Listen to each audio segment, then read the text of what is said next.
조갑제 TV 시청자 여러분 안녕하십니까. 올해 11월 14일이 박정희 대통령 탄생 100주년이 되는 날입니다. 이 정권이 바뀌어 놓으니까 박정희 대통령 탄생 100주년 기념 목표를 만든다고 결정을 해놓고 우정사업본부가 정권이 바뀌니까 또 다른 회의를 열어가지고 말썽이 있다고 해가지고 만들지 못하게 했습니다. 이 대한민국 전체가 박정희 대통령의 기념관이죠. 사실 그분이 만든 거대한 공장, 고속도로, 도시, 특히 서울, 이것이 박정희 대통령의 살아있는 기념관인데 무슨 원수가 졌다고 손바닥만큼도 안 되는 또 다른 역대 대통령이 다 만들고 김구, 이중섭 씨 이런 사람 기념목표도 만드는데 박정희 대통령이 대한민국의 적인지 이 사람이 독립운동하던 사람을 잡아 죽인 사람인지 아니면 역적인지 어떻게 기념우표 한 장 못 만들게 하는지 참 기가 막힙니다. 고마움을 모르는 사람이 성공했다는 이야기 들어본 적이 없으시죠? 고마움을 모르는 국가가 위기를 극복하고 발전했다는 이야기 들어본 적 없습니다. 잘된 나라일수록 동상이 많지 않습니까? 잘된 나라일수록 기념관이 많습니다. 그건 변론으로 하고 박정희 대통령 기념재단이 주최하는 뜻있는 학술 세미나가 어제 창원에서 있었습니다. 주제는 중화학공업 건설이었습니다. 창원은 중화학공업 건설 기간 중에 거기 기계공단 기지로 확정이 돼서 큰 도시가 됐습니다. 그래서 그 주변에 있는 도시하고 다 합쳤습니다. 마산, 진해, 창원, 마진창이라고 그러는데 세 도시가 합쳐가지고 창원이라는 이름으로 통합이 되었습니다. 마산이 더 많이 알려져 있는데 이 실력이 경제력이 창원이 크다고 보니까 창원 해가지고 앞으로는 광역시 지정을 받을 정도로 인구가 늘게 될 것입니다. 요사이 경제가 좀 어렵다고 하는데도 창원의 연간 매출액이 기업 매출액이 50조를 넘는다고 합니다. 50조, 500억 달러를 넘는다. 수출이 줄었다고 하는데도 150억 달러를 수출하고 있습니다. 참고로 북한의 수출액이 한 30억 달러 됩니다. 창원의 5분의 1밖에 안 되죠. 어마어마한 기계공업 기지로 성장했습니다. 그것은 박정희 대통령이 70년대 추진한 중화공업 건설의 덕분입니다. 어제 이 주제가 중화학공업 건설이었습니다. 저는 그 중에 박정희 대전략이라는 점을 중심으로 중화학공업 건설을 역사적으로 조명해 봤습니다. 중화학공업 건설이라고 하면은 중후장대한 무겁고 크고 규모가 큰 공장을 말하는 거죠. 박정희 대통령이 6개 핵심 사업으로 추진한 게 있습니다. 첫째, 철강산업, 종합제철. 두 번째, 비철금속, 그리고 전자산업, 석유화학, 또 기계공업, 조선, 자동차, 이런 거죠. 합쳐가지고 중화공업이라고 하는데, 바로 그 산업이 지금도 대한민국을 먹여 살리는 중심 공장들이 되고 있습니다. 우리가 그동안에 여러 위기를 겪었습니다. 특히 기억나는 게 97년에 외환위기, 2008년에 금융위기입니다. 지금은 또 다른 위기인데 이건 안보위기죠. 근데 그걸 우리나라가 제일 잘 극복을 했습니다. 그 위기가 올 때마다 한국은 적극적으로 개혁을 했습니다. 그래서 다른 나라와 달리 위기가 올 때마다 한국의 국제적 랭킹은 성큼성큼 뛰었습니다.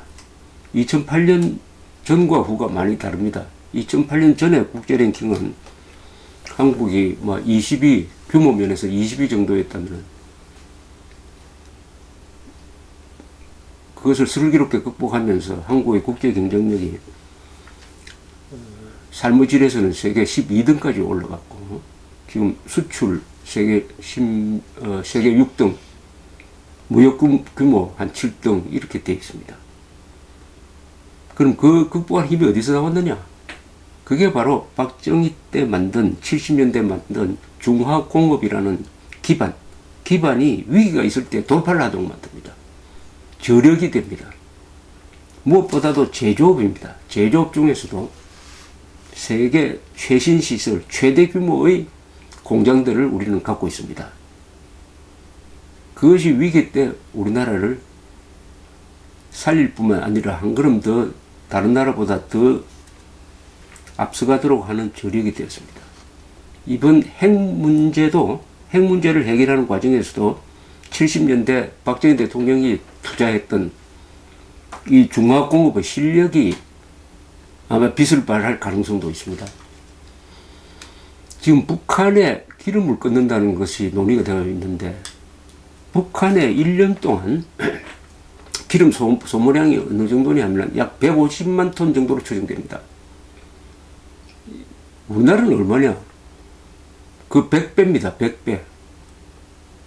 우리나라의 4일분 석유 소비량이 북한의 1년분 소비량하고 맞먹습니다.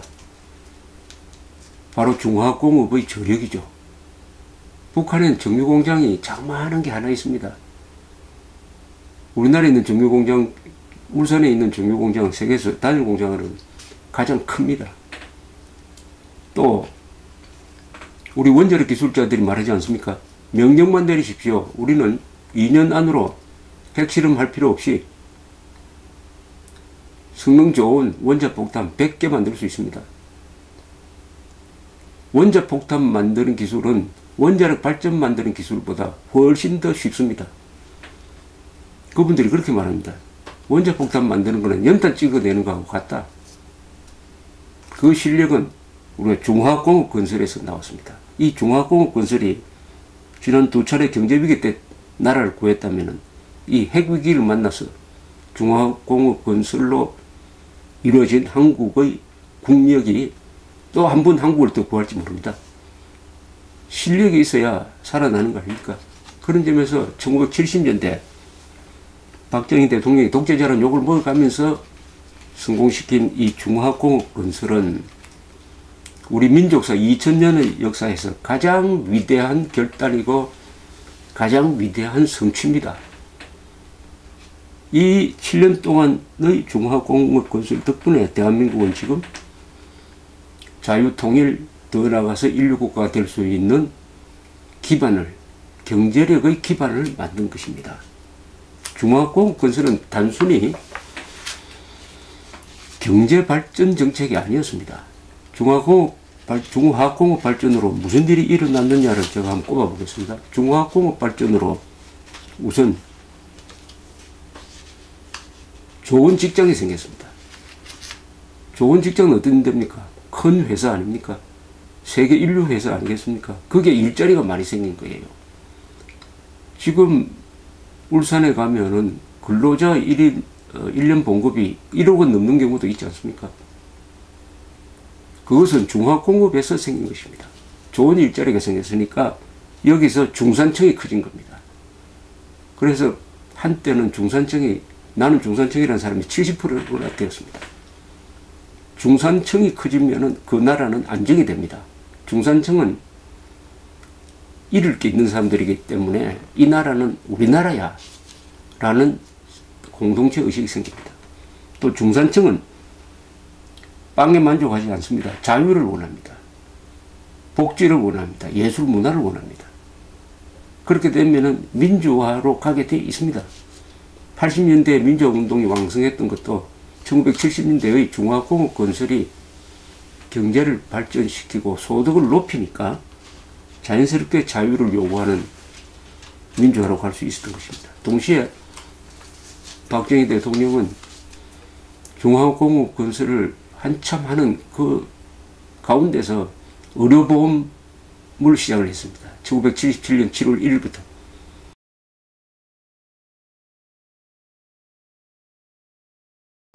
이게 점점 확대가 돼가지고 12년 뒤에는 전 국민이 의료보험 혜택을 받게 되었습니다. 그 돈은 어디서 나왔느냐? 중화공업으로 벌어들인 돈, 소득, 세금으로 나온 거 아니겠습니까? 즉 복지죠.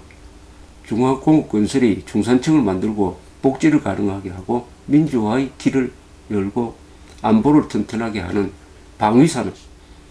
박정희 대통령이 중화공업 건설을 한 큰 동기 중 하나가 무기를 만들어야 되겠다. 방위산업입니다. 근데 무기를 만들려면은 정밀공업이 발전해야 된다. 근데 정밀공업이 발전하려면 중화공업이 기반이 되어야 한다. 이런 구조였던 것입니다. 그래서 이 1970년대의 중화공업은 일석 한 4조쯤 되는 효과가 있었습니다. 박정희 대통령이 시스템이 귀재니까 중화공업을 건설할 때 그런 기가 막힌 시스템을 만들어서 동시에 발전시켰습니다. 즉 한국의 중화공업은 거의 대부분이 수출 산업입니다. 그리고 방위산업과 다 연결이 되었습니다. 그리고 그 중화공업에는 수많은 부품이 들어갑니다. 즉 중소기업이 발전하는 것입니다. 중소기업이 동반 발전하고 그것은 무슨 뜻이냐? 부품을 국산화하겠다는 뜻입니다. 그 다음에 이런 큰 중소기업이 아닌 이 중후장대한 중화공업은 도시에 집중해 있어야 된다. 기지화되어야 한다. 그래서 창원 기계공단 같은 게 만들어지고 구미 전자공업 단지가 만들어지고 울산의 조선 석유화학 자동차가 만들어지고 여수의 석유화학 기지 뭐 이런 식으로 중심 도시가 만들어졌습니다. 이것은 어떻게 보면 군사작전 개념인데 기간 산업의 중심 도시가 만들어졌습니다. 이 중심 도시가 지금 대한민국에서 가장 잘 되는 도시입니다. 잘 되는 도시입니다. 요새 서산 당진이 얼마나 발전합니까? 거기 자동차 회사, 석유 회사, 화학 회사 등이 들어가니까 대기업이 있는 도시는 활력이 넘칩니다. 포항 같은데. 바로 중화공업이 미치는 우리 삶을 풍요롭게 한다는 이 증거가 아니겠습니까? 그런데 박정희 대통령이 70년대 중화공업을 추진을 할 때 그럼 태평성대 속에서 했느냐? 반대죠. 경제적으로 안보적 측면에서 또 국내 정치적 측면에서 이만저만한 도전이 있을 때가 아닙니다.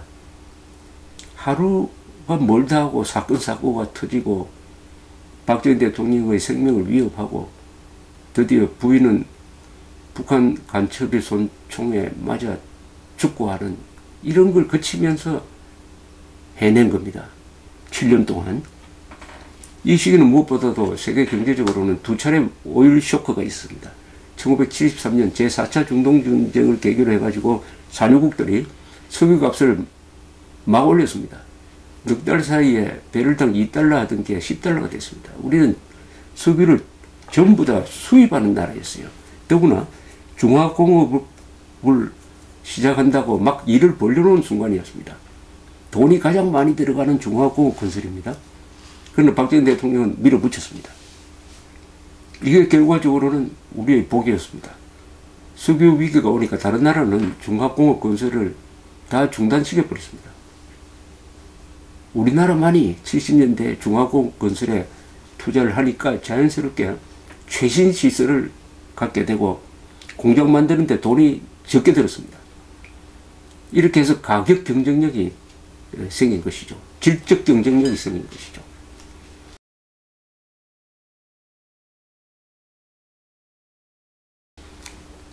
그리고 국내적으로는 민주화의 도전이 있었습니다. 또 한미관계도 나빴습니다. 북한의 도발, 한미관계 나쁘고 국내의 정치적 도전 이런 걸 다 헤쳐나갈 수 있었던 것은 그때의 정치체제가 지금과 같은 국회, 언론, 시민단체가 와글와글 하는 이런 시대가 아니고 유신체제였기 때문입니다. 유신체제였기 덕분입니다. 유신체제. 1972년 10월 17일 날 박정희 대통령은 국회를 해산시키고 계엄령을 선포하고 헌법을 중단시키고 유신체제를 발족시켰는데 헌법을 새로 만들었는데 그 헌법 보면은 대통령은 간접선거, 국회의원의 3분의 1은 사실상 대통령이 지명하는 원수, 이렇게 해가지고 국회를 영구적으로 장악할 수 있고 야당의 역할을 축소시키고 언론의 비판 기능을 축소시켰습니다. 그래서 박정희 대통령이 가장 욕을 먹는 시기가 시작되었습니다. 그 7년 1971년 10월 17일부터 그분이 시해당하는 1979년 10월 26일까지의 이 7년을 유신독재라고 합니다. 유신독재. 헌정을 무너뜨린다는 점에서 박정희 대통령은 두 번째 쿠데타를 한 겁니다. 그러나 그것은 헌법이라는 기준으로 판단하는 것이고 보다 큰 역사란 관점에서 그 유신시대를 본다면은 이것은 높게 평가될 것이라고 저는 확신합니다. 흔히 박정희 대통령을 옹호하는 사람들도 유신은 그러나 잘못한 거야 이렇게 이야기를 합니다. 5.16은 타당성이 있으나 유신은 타당성이 없다라고 이야기를 합니다. 저는 그렇게 생각하지 않습니다. 유신은 어떻게 보면 5.16의 완성입니다. 5.16에서 하고자 했던 것을 유신을 통해서 이루어간 겁니다. 그러나 헌정을 중단시켰다는 점에서 그 부분만 보면은 부정적으로 볼 면이 있습니다만 역사라는 것은 정치, 경제, 과학, 기술, 사상, 문명 모든 점에서 크게 보는 겁니다. 역사는 문명사입니다. 문명사적 관점에서 보면은 유신은 필요했고 유신이 없었으면은 중화공업 건설은 불가능했다. 이렇게 보는 것입니다. 중화공업 건설을 가능하게 한 강력한 지도력이 바로 유신체제에서 나왔다. 박정희 대통령은 절묘한 말을 만들었습니다. 유신은 뭐냐? 국력을 조직화해가지고 능률을 극대화하는 것이다. 그렇게 해서 중화공업 건설을 성공시키면은 대한민국은 선진국으로 가는 마지막 버스를 타게 된다. 박정희 대통령은 18년 장기 집권을 했지만 항상 시간이 없다고 생각했다고 합니다. 시간이 없다. 그 시간은 없다는 것은 무엇이겠습니까? 선진국으로 가는 막차가 지금 떠나려고 한다. 저 막차를 타야 된다. 저 시기를 놓치면 우리는 영원히 후진국, 잘해봤자 중진국 수준으로 머문다. 이런 초조감이 있었다고 합니다. 그것이 그분을 일벌레로 만들기도 하고 또는 일부 사람들이 말하듯이 독재적 지도자로 만든 면도 있겠죠. 그러나 유신시대를 독재라고 하는 분들한테 말씀드리고 싶은 것은 물론 저도 유신 시절에 박정희 대통령 때문에 신문사에서 한번 쫓겨난 적도 있습니다만 그 정도가 과연 독재일까? 독재도 여러 질이 있습니다. 김정은식 독재도 있고 이광요식 독재도 있고 박정희식 독재도 있는데 저는 그건 독재라고 부르기보다는 권위주의적 통치, 학자들이 요사이 말하는 오소리테리안 리버럴, 권위주의적 자유지향의 지도자, 이렇게 부르는 게 맞는 게 아닌가 그렇게 생각을 합니다. 뭐 독재라고 불러도 박정희 대통령은 내 무덤에 침울밭이라고 말한 사람이니까 그 개의치 않았을 것입니다. 유신 선포를 하는 날 박정희 대통령이 나는 오늘의 이 선언으로서 민족의 재단에 내 몸을 바쳤다 하는 이야기가 있습니다. 그 뜻은 유신체제와 체제에 나의 생명을 걸었다. 사실 그렇게 된 거죠. 유신체제로 인한 여러 가지 갈등 속에서 이분이 79년 10월 26일 부하의 총에 맞아 돌아가시게 됩니다. 그런 점에서 박정희는 자기 성공의 희생자입니다. 중화공업이 성공해가지고 중산층이 만들어지고 마이카 그리고 아파트 이렇게 점점 욕구가 늘어나니까 드디어 이제는 장기 집권 짜증난다. 우리도 내 손으로 정권을 선택을 해야 되겠다고 하는 자유에 대한 욕구가 커진 것이죠. 그 바람을 타고 김영삼, 김대중 씨가 또 학생들이 민주화 운동을 주도하고 언론에 적극적으로 뒷받침을 했습니다. 그런 과정에서 김재규 중앙정보부장이 그 민주화 운동을 억압해야 될 사람이 그 민주화 운동에 영향을 받아가지고 또 다른 이유도 있고 해가지고 차지철에 대한 미움도 있고 해가지고 박정희 대통령을 저격한 것입니다. 박정희 대통령의 중화학공업 건설은 그러나 박정희 대통령이 독점해야 될 성공은 아닙니다. 전과 후가 있습니다. 전은 뭐냐? 이승만 대통령입니다. 이승만 대통령이 깔아놓은 자유민주주의 시장경제라는 레일 위에서 박정희라는 기관차가 딸린 겁니다. 또 한미동맹이라는 울타리가 있습니다. 즉 미국의 도움이 있었습니다. 또 후가 있습니다. 그 후는 전두환 정권입니다. 박정희 중화공업 건설이 마지막에는 그분의 말년에는 상당한 부작용을 낳았습니다. 제2차 오일쇼크가 왔어요. 제1차 오일쇼크는 박정희 대통령이 아주 슬기롭게 극복을 했습니다. 기름값이 4배로 올라가니까 중동 산유국이 부자가 됐습니다. 그러니까 건설 공사를 막 하기 시작했습니다. 바로 그 중동으로 우리 건설 회사가 진출을 했습니다. 호랑이 굴로 들어간 겁니다.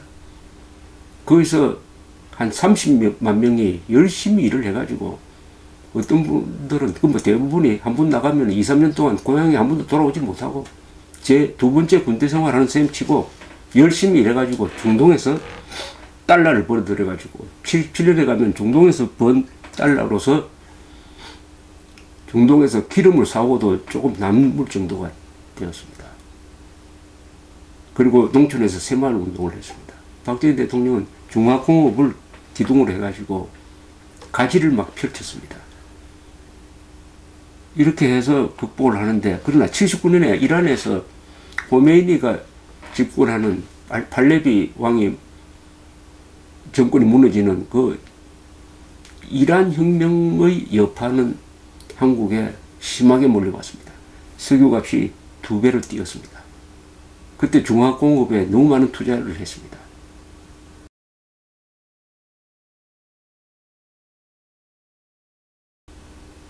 그래서 물가가 오르기 시작했습니다. 동시에 민주화 세력의 도전에 의해서 정치도 불안정해졌습니다. 더구나 카터와의 한미관계가 나빠졌습니다. 이런 총체적인 위기 속에서 11.6 사건이 일어났습니다. 그 다음에 등장한 전두환 정권이 이 중화공업의 부작용을 아주 잘 수습을 했습니다. 그리고 수습한 바탕에서 1980년대의 한국 경제를 개방적으로 가져가고 물가를 안정시키고 더구나 전자, 통신에 투자를 해서 한국의 IT 강국으로 만들 수 있는 투자를 한 점. 그래서 전두환 정권 때 어떻게 보면은 박정희 시대 때의 중화공업이 과실을 따먹게 됐습니다. 1980년대 대한민국은 연평균 경제성장 10.1%였습니다. 10.1%. 이 80년대의 민주화가 가능했던 것이 바로 이런 고도 경제 성장으로서 국민들이 자유를 원하고, 그러나 동시에 극단적인 행동은 삼가하게 되고, 또 서울올림픽이라는 게 있어가지고 서울올림픽을 성공시키기 위해서는 여야가 협력해야 된다. 운동권도 자제해야 된다는 이런 분위기가 형성되어가지고 드디어 한국식의 평화적 민주화가 1980년대 이룩되게 되는데, 이게 중화공업 건설의 하나의 수확이 되지 않았느냐, 이렇게 생각합니다. 그래서 중화공업 건설은 유신이란 정치체제와 맞물려 있으니까 하나를 긍정하고 하나를 버릴 수가 없습니다. 몸이 붙은 사람하고 마찬가지. 그걸 샴샹둥이라고 그러는데, 몸이 붙어가지고 같이 행동하지 않으면 안 되는 그런 쌍둥이가 있습니다. 바로 유신과 중화공업분, 그런 거하고 같습니다. 유신을 부정하면 중화공업 건설도 부정해야 됩니다. 중화공업 건설이 성공했으면 유신도 긍정을 해야 되는 것입니다. 어제 발표 자리에서 어떤 분이 박정희 대통령을 이렇게 평을 했습니다. 박정희 대통령은 미래를 예측하려고 한 사람이 아니라 미래를 상상하려고 했던 사람이다. 상상한 것을 이룩하려고 한 사람이다. 실천한 사람이다. 이렇게 이야기를 했습니다. 아주 멋진 이야기였어요. 미래를 예측하고 미래를 분석하는 것은 학자가 하는 겁니다. 그리고 박정희 대통령 권력을 가진 사람입니다. 미래를 상상합니다. 그 상상한 미래를 현실에 이루는 거죠. 꿈을 이루는 것이죠. 꿈을 이루는 것이죠. 한국의 중화공업 건설은 한민족의 꿈을 이룬 것입니다. 한민족의 꿈, 어떤 꿈이냐? 우리도 배불리 먹고 옷 잘 입고 세계 어디든 가든지 멸시받지 않는 민족이 되어야 한다. 꿈이었습니다. 이 꿈이 이루어졌습니다. 우리 어린이들 꿈이 뭐였느냐? 어릴 때 가로수가, 사과나무가 달린 가로수가 있다더라. 우리나라는 그런 가로수가 없을까? 그 가로수에 사과가 달리면은 다 먹어버릴 텐데 어떻게 가로수에 사과가 달린 게 있을까? 그런 가로수 한번 봤으면 좋겠다. 이게 저희 같은 또래의 하나의 꿈이었습니다. 그런데 충주에 가면은 사과나무가 가로수가 되어 있는데 아무도 사과나무에 달린 사과를 떼가는 사람이 없습니다. 그 정도로 부자가 된 거죠. 박정희 대통령은 1973년에 중화공업 건설을 선언하는 문장의 두 번째 문장에서 중화공업 건설이 가능하려면 국민의 과학화가 필요하다. 이렇게 이야기합니다. 국민이 과학기술을 익혀야 중화공업 건설할 수 있다. 그리고 기능공과 기술자를 양성해야 된다. 바로 교육이었습니다. 박정희 시대 때 그렇게 해서 양성된 기능공들이 지금 그 뒤에 성공해가지고 다 자녀들은 대학교 다 가고 또 일부는 노조원이 돼가지고 강경투쟁을 하고 뭐 이렇게 되었습니다. 어쨌든 한국의 중화공업은 손재주 많은 일 열심히 하는 기능공과 기술자들 덕분에 성공했습니다. 이분들이 중산층이 되었습니다. 80년대 이후에는. 그래서 신분 상승이 일어났습니다. 바로 중화공업 건설이 대한민국을 평등한 나라로 만들었다는 거죠. 같은 시기에 북한은 주체사상을 강화를 해가지고 계급을 타파하겠다는 공산주의자들이 세습 독재를 하는 계급 사회로 만들었습니다. 대한민국은 천국 다음에 한국이라고 불리고 북한은 지옥 아니겠습니까? 이 중화공업 건설의 한 결과물이 2030년에 가면은 대한민국은 남녀 공이 최장수국가가 된다. 그 영양분을 어떻게 그렇게 많이 섭취할 수 있겠느냐? 돈을 많이 벌었으니까. 또 하나, 해외여행에 돈을 쓰는 나라 순서로 대한민국이 지금 몇 등이냐? 원래 아마 2,500만 명이 해외로 나가게 될 것입니다. 2,500만 명이. 그런데 한국은 해외에 나가서 해외여행에 돈 많이 쓰는 나라 순으로 7번째입니다. 세계에서 7번째로 돈을 많이 씁니다. 일본보다 해외여행에 돈을 더 많이 씁니다. 이것도 중화공업 건설이 없었으면 불가능했습니다. 우리나라가 중화공업 건설이 없었으면 우리나라의 지금 생활 수준이나 나라의 국가 실력은 아마 잘할 경우에 말레이시아, 태국 정도였을 것입니다. 말레이시아, 태국이 잘못했다는 뜻이 아니고 말레이시아, 태국이 잘 해와서 지금 그 정도 된 나라를 만들었습니다. 그러나 우리는 중화공업 건설로 말레이시아, 태국보다 더 잘했습니다. 그래서 세계 5대 공업국, 세계 6대 수출국, 세계 7대 무역대국, 그리고 인구가 5천만 이상이고 인구 1인당 국민소득이 3만 달러 이상 되는 중에서 민주주의를 하는 7개 나라 중에 우리가 들어가게 되었습니다. 그렇다면 박정희 대통령의 중화공업 건설이야말로 우리 민족의 운명을 바꾼 대전략이었고 대사업이었다. 문제는 이런 분을 깎아내리는 것을 진보라고 생각하고 정의라고 생각하고 그 교과서에 박정희, 이승만의 역할을 제대로 평가하자 라고 해서 교과서를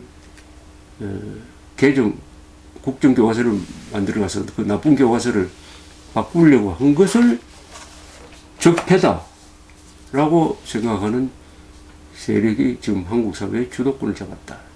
그러니까 박정희 탄생 100주년이 되는 해에 기념우표까지 못 만들게 한다. 배은망덕도 이런 배은망덕이 없습니다. 고마움을 모르는 사람은 반드시 공짜를 좋아합니다. 공짜 좋아하는 사람 치고 성공한 걸 못 봤습니다.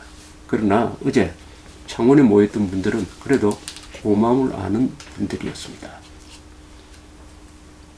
박정희의 중화공업 건설 그리고 그것을 뒷받침한 유신체제는 한민족 2000년 역사의 가장 영광된 시기였습니다. 감사합니다.